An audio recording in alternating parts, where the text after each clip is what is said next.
के इम्पोर्टेंस को देखते हैं कि बीओपी गवर्नमेंट को बताता है कंट्री का इंटरनेशनल फिनेंशियल पोजीशन क्या है, फॉरेन एक्सचेंज इनफ्लो और आउटफ्लो को बताता है। ठीक है, वो गवर्नमेंट को बताता है कि एक्सचेंज रेट पॉलिसी बनाने में हेल्प कर रहा है, इंपोर्ट एक्सपोर्ट बनाने में मदद करता है, इकोनॉमी स्ट्रांग है या वीक है ये बताता है। तो इसका इंपॉर्टेंस ये हो गया। अब एक डिसइक्विलिब्रियम इन बीओपी आता है। अगर पेमेंट अगर ज़्यादा है रेसिप्ट से, एक सेकेंड, अगर इसको मान लेते हैं डिसइक्विलिब्रियम इन बीओपी में कि पेमेंट अगर रेसिप्ट से ज़्यादा है तो यहाँ पे बीओपी डेफिसिट हो जाएगा, और अगर रेसिप्ट ज़्यादा है पेमेंट से तो यहाँ पे बीओपी सरप्लस हो जाएगा। यहाँ पे देश का बात चल रहा है, ठीक। तो देश में डेफिसिट और सरप्लस होता है, वो देखा जाता है। अब बीओपी में हम लोग इसका फीचर्स को देखते हैं, ठीक है।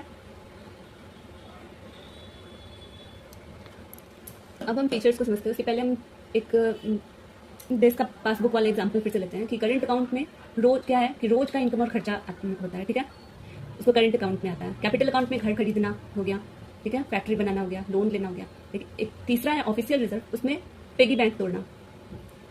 अगर पिगी बैंक तोड़ना छोटा मोटा एक एग्जाम्पल लेते हैं, ये देश के बेसिस हो जाता है, ठीक। अब फीचर्स में पे आते हैं कि इसका फीचर्स क्या है। तो सबसे इंटरनेशनल ट्रांजेक्शन रिकॉर्ड होता है इसमें, 1 साल का रिकॉर्ड होता है, 1 साल इंपॉर्टेंट है, ठीक। पैसा आया और गया दोनों रिकॉर्ड होता है, अकाउंटिंग सिस्टम फॉलो होता है, ठीक है।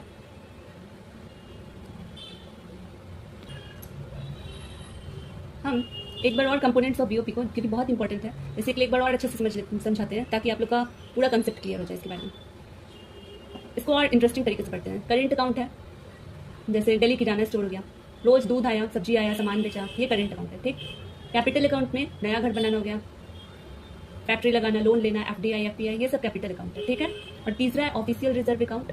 जैसे गुल्लक का एग्जांपल लेते हैं, जब घर में पैसा खत्म हो जाता है तो मम्मी क्या करती है, गुल्लक तोड़ देती है। वैसे ही आरबीआई अपना फॉरेन एक्सचेंज रिजर्व यूज करता है, ठीक है। अब कंपोनेंट्स क्लियर हो गया होगा आप लोग का। एक और चीज है कि बीओपी और वर्सेस बीओटी में अगर बात करें, बैंक ऑफ बैलेंस ऑफ